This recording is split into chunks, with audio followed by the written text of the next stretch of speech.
अरे भैया मोदी ने तो हमारा दिल भी खरीद लिया। आ जाओ, हम हमारे ऊपर भी केस कर लो। इस बात से इस देश की जनता को कोई फर्क नहीं पड़ता है, यह आदमी भ्रष्टाचार कर रहा है। इसी रामलीला मैदान से केजरीवाल का जन्म हुआ था और इसी रामलीला मैदान में कल केजरीवाल का जो है कि अंतिम काम भी होगा। केजरीवाल को अंदर करने में इनके नेताओं का बहुत बड़ा हाथ है। सर, अरविंद केजरीवाल जी की जो हिरासत थी उसको बढ़ा के 1 तारीख तक कर दिया गया है। ऐसे में उनकी पार्टी उन्होंने कहना है कि षड्यंत्र करा जा रहा है, क्या कहना चाहेंगे? देखो ऐसा होता है ना, इस देश की जो न्याय व्यवस्था है, कानून व्यवस्था है, और अभी पीछे केजरीवाल जी ने एक बयान दिया था, उनके विधान मेरे पास फ़ोन में भी है वो ये कह रहे थे कि अभी इनके मंत्री आ जाएंगे 3-4, उन्होंने कोई आरोप लगाया था इन पर, इनके मंत्री आ जाएंगे कह देंगे जी हमने कुछ नहीं किया। ऐसे थोड़ी होता है, ऐसे आरोप थोड़ी गलत साबित हो जाता है। भारत में न्याय व्यवस्था भी है, जो न्याय एजेंसियां हैं, उनके जांच एजेंसियां हैं, उनके सामने आप जाओ, उनके सामने अपने आप को गलत साबित करो, अपने आप को सही साबित करो। तो जब आज वही मान लो कि उनके खिलाफ षड्यंत्र हो रहा है, हमने इस बात को मान लिया कि षड्यंत्र हो रहा है, तो भाई आपने ईडी के पास जाकर के पहली बारी में ही जाके क्यों नहीं बोला भैया क्या कर रखा बताओ, क्यों नहीं बोला? आप 9 बारी आप भागते रहे, भाई मैं आरोपी हूँ, मेरे को गवाह के लिए बुला रहे हो या मेरे को आरोपी बना रहे हो या क्या पूछ रहे हो? ये सब इस तरह की बहानेबाजी क्यों कह रही उन्होंने पब्लिक के सामने जो उनका एक अच्छा वोटर था, उस वोटर को भी इस अपनी ड्रामेबाजी से खो दिया है। इसीलिए आज लोग सड़कों पे नहीं है, नहीं तो दिल्ली में ऐसे कहाँ है सड़कों पे। सर, उनकी जो वाइफ है वो तो व्हाट्सएप नंबर निकाल दिया, मुहिम चला दी, केजरीवाल को आशीर्वाद दो। आज देखो ऐसा है, जो आशीर्वाद देंगे, जो वेल विशर है वो आशीर्वाद भी देंगे, लेकिन भारत में न्याय व्यवस्था है और ईडी ने जो सामने सबूत पेश किए हैं वो कोर्ट में जाएगा और वो दूध का दूध पानी का पानी हो जाएगा। इसमें कहने की कोई बात थोड़े ना है। सर, बात है कि न्याय व्यवस्था, विपक्ष कहता है कि लोकतंत्र की हत्या हो रही है। देखो जब ये राजनीतिक दल हैं और भारत में राजनीतिक पार्टियां चुनावी प्रक्रिया से सत्ता में आती हैं और जब वो सत्ता से बाहर रहती हैं तो वो उनका काम है, वो उनको कहना पड़ेगा, क्योंकि उनको वोट तो लेना ही है। भारत तो एक ऐसा देश है, लालू प्रसाद जैसे लोग जो है सजा पाते हैं, उन पर आरोप भी लगता है, सजा भी पाते हैं, अभी जमानत पर भी हैं, फिर भी जो है बिहार के अंदर इतनी बड़ी राजनीतिक शख्सियत है कि उनको अभी हराने के लिए बहुत, अभी जब स्टेट का चुनाव होगा एनडीए को बहुत मेहनत करनी पड़ेगी। इसका मतलब क्या है?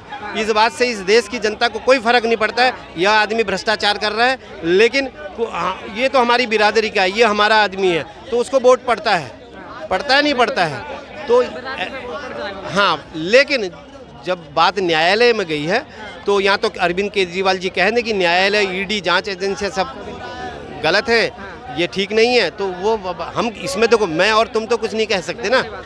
मैं आरोप लगा दूं कुछ भी तो भाई आरोप लगाने से कुछ नहीं होगा। उन पर आरोप लगाया तो उनको, जैसे उनकी अपना खुद का बयान है कि अगर 4 मंत्री आ करके ये कहने लग जाए हम पाक साफ हैं, ऐसे आप पाक साफ नहीं होंगे, ये उनका बयान है केजरीवाल जी का। मैं दिखा सकता हूँ अभी मेरे फ़ोन में, आज इस बात को कह रहे, तो वो जांच एजेंसी के सामने उनको क्यों हमारे सीधा जवाब दे दें, बात खत्म। क्या कहना चाहेंगे सर? अरविंद केजरीवाल जी तो जेल में हो गए, उनकी जो कस्टडी थी बढ़ा दी गई 1 तारीख तक।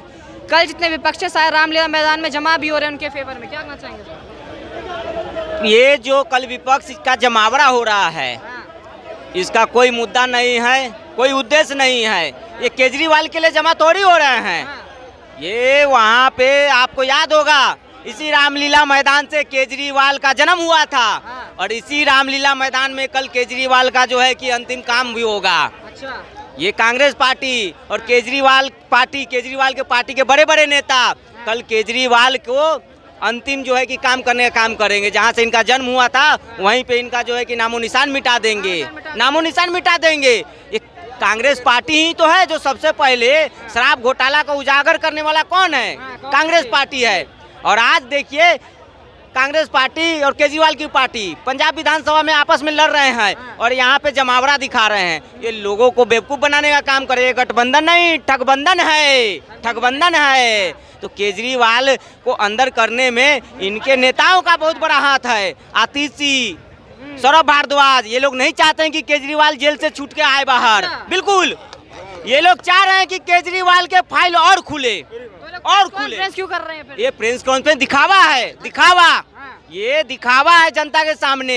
इनके नेताओं का सबसे बड़ा हाथ है केजरीवाल को फंसाने में। और कांग्रेस पार्टी ही तो है सबसे पहले प्रेस कॉन्फ्रेंस करने वाली, वो पिटीशन डालने वाले कांग्रेस पार्टी। और आज ये रामलीला, कल रामलीला मैदान में ये जो रैली कर रहे हैं, तो जनता सब जान रही है ये ढकोसला है, ये ढकोसला है ये। अच्छा, केजरी जब जब मोदी डरता है तो पुलिस को आए करता है। मोदी जी कह रहे हैं केजरीवाल से डर रहे हैं। कितने सांसद है केजरीवाल के जो मोदी जी को डर लगेगी? मोदी जी ना तो पाकिस्तान से डरने वाले, ना अमेरिका से, ना रसिया से। ये केजरीवाल से क्या डरेंगे? तुझ सा प्राणी मनुष्य, साधारण मनुष्य, हाँ, जिसकी कोई नियत नहीं। इसका घोटालेबाज का, इसका नियत खराब है केजरीवाल का। मोदी जी तो ऐसे लोगों की तरफ देखते भी नहीं है, उनका समय बर्बाद होगा। मोदी जी जब तक केजरीवाल के बारे में सोचेंगे तब तक वो जो है कि कितना काम, अच्छा विकास का काम कर देंगे, योजना ला देंगे उतने देर में। इसीलिए मोदी जी ने ईडी को आगे कर दिया, क्या ऐसा कह रहा है विपक्ष? ईडी और सीबीआई को स्वतंत्र। आगे ले लेते हो। ईडी क्या अभी 2014 से पैदा हुआ है क्या? 2014 से पहले ईडी नहीं था क्या? है तब बीजेपी वालों पे होता था, तब मीडिया वाले कहा गए थे है गलत नहीं। जब राजीव गांधी नहीं बोला था ना 1 रुपया बेचता हूँ 15 पैसा पहुँचता है, तो 85 पैसे इन लोगों ने खाए, तो अब इन लोगों के निकल रहे हैं। क्या मतलब है ईडी का, सीबीआई का? क्यों कह रहे हैं कि ईडी जो है मोदी ने खरीद ली, कोर्ट मोदी ने खरीद लिया? अरे भैया मोदी ने तो हमारा दिल भी खरीद लिया। आ जाओ, हमारे ऊपर भी केस कर लो। केजरीवाल के पास कुछ नहीं बचा है। केजरीवाल तो मैंने पहले भी कहा था कि होली से पहले केजरीवाल जेल में जाएगा, और केजरीवाल बाहर भी नहीं आएगा। बाहर भी नहीं आएगा। ये केजरीवाल तो जेल में चल गया, उनकी विचारधारा बाहर घूम रही है, ऐसे उनके नेता। कौन की विचारधारा? कहाँ की विचारधारा? केजरीवाल है वो। इसका वो कोई महात्मा गांधी है, जो महात्मा गांधी नहीं है जो विचार लेके आएगा। कितने यहाँ पे केजरीवाल के विचारधारा से प्रेरित लोग मिल रहे हैं। उनके कार्यकर्ता सड़क पे नहीं निकल रहे हैं। उनके कार्यकर्ता जो है खुद जान रहे हैं कि हमारे सरदार भ्रष्टाचार है। दिल्ली का मुख्यमंत्री अभी कौन है? अभी तो कोई अभी केजरीवाल, अरविंद केजरीवाल है ना, ठीक है। सुनीता केजरीवाल, अरविंद केजरीवाल, चीफ मिनिस्टर का एक पद होता है ना, गरिमा होती है ना, तो सुनीता केजरीवाल उसी कुर्सी पर बैठ के आदेश दे रही है, जवाब हम प्रेस कॉन्फ्रेंस कर रही है। क्या अरविंद केजरीवाल ये अपनी ये मर्यादा सिखा के गए अपनी वाइफ को कि आप मेरी मुख्यमंत्री पद की कुर्सी पर बैठे, जिसमें उनका हक नहीं है बैठने का? बताइए।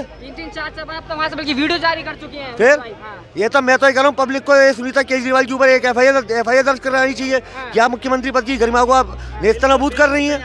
तो क्या लग रहा है कहीं ना कहीं सुनीता केजरीवाल अगली मुख्यमंत्री बनने वाली है क्या दिल्ली की? भैया इन आपियों में ही झगड़ा है, आपी और सॉरी पापियों में। अच्छा, बिल्कुल, ये आपी नहीं है, पापी हैं। पापी है लोग। हाँ, आतिशी चाह रही है कि मैं बन जाऊँ, सुनीता केजरीवाल चाह रही है कि मैं सुनीता मेरी वाइफ बन जाए। कहते हैं कि दिल्ली की जनता अब जवाब देगी मोदी सरकार को। दिल्ली की जनता जवाब दे तो रही है भैया। 25 मई को चुनाव है, 4 जून को दिल्ली की जनता केजरीवाल को भिगो के और ईडी में जा के मारेगी। बिल्कुल, सातों ही साथ आएंगी दिल्ली में। बिल्कुल 400 पार अब की बार। और जिसको मोदी विरोध में है ना भैया, वो तो रहेगा ही रहेगा। अब वो बीपी और वेंटिलेटर की तैयारी कर ले हॉस्पिटल में जाने के लिए। बिल्कुल सर, अरविंद केजरीवाल जी की बात हो रही थी, तो अरविंद केजरीवाल जी कहते हैं कि जनता का साथ हमारे साथ, मोदी जी डर रहे हैं हमसे। मोदी जी का सबसे बड़ा अरविंद केजरीवाल है, ऐसे आरोप लग रहे हैं। क्या कहना चाहेंगे इस पे? मोदी जी क्यों डरेंगे? ऐसा नहीं है। मोदी जी डरने वाली क्या बात है? मोदी जी का ग्राफ, लोकप्रियता हर क्षेत्र में। चुनाव आ गए इसलिए डर रहे हैं? नहीं, डरने क्या बात है? मोदी जी तो डरे हुए तो विपक्षी हैं, तभी ये सब आपस में गठबंधन कर रहे हैं, ये कर रहे हैं, अपनी ताकत मजबूत कर रहे हैं, अकेले लड़ नहीं पा रहे हैं। मोदी जी तो मजबूत हैं, मोदी जी नहीं डर रहे हैं कहीं से। नहीं, डर ये लोग रहे हैं, ये लोग आपस में एक होकर लड़ना चाह रहे हैं मोदी के खिलाफ। आपने बोला कि मोदी के साथ जनता का साथ है, लोग कहते हैं ईवीएम का साथ है, बस मोदी जी के साथ। नहीं, ये सब बेकार की बात है। वो तो देखो, यहाँ जो विपक्ष पार्टी होती है, कायदे से विपक्ष होना चाहिए राष्ट्र हित में, लेकिन यहाँ पे विपक्ष जो होता है सत्ता हित में हर चीज़ का विरोध करता है। तो उसके लिए कुछ भी गुमराह किया जाता है, गलत मैसेज दिया जाता है। ईवीएम का होता है तो फिर बहुत सारे स्टेटों में भाजपा की सरकार नहीं आ रही है, तो हर जगह भाजपा की सरकार होती और दूसरी पार्टियों की सरकार नहीं होती। ईवीएम का ऐसा कोई नहीं है, हमारा मानना है, बाकी हमें ज़्यादा नॉलेज नहीं है। तो क्या लग रहा है 400 पार का जो दावा कर दिया मोदी जी ने, हो जाएगा 400 पार? 400 पार तो हमारे हिसाब से बोला जाता है एक मनोबल बढ़ाने के लिए कार्यकर्ताओं, आम जनता को। लेकिन पहले से बेहतर होगा। लास्ट टाइम जो उनका था हमें नहीं पता, उससे बेहतर होगा और उनकी सीटें बढ़ के आएगी। सीटें बढ़ के आएंगी मोदी जी की? काम वाम हुआ है मोदी के राज में? खुश है मोदी के कार्यकाल से? सब हर क्षेत्र में काम है। आप चलो रेलवे से देख के, हम पीछे 30 साल से चल रहे हैं, हर क्षेत्र में काम है। रेलवे हो, कानून व्यवस्था हो, चाहे विदेश नीति हो, हर मंत्रालय में काम है, बेहतर है, अच्छी व्यवस्था रातों रात तो जादू नहीं होता है, कोई नहीं कंपेयर किया जाता है। आज से 10 साल पहले क्या था, वो क्या था, और आज क्या है, और क्या हो रहा है और क्या है। तो हर क्षेत्र में बहुत अच्छी सुधार की प्रक्रिया जारी है, विकास की प्रक्रिया जारी है हर क्षेत्र में। धन्यवाद सर।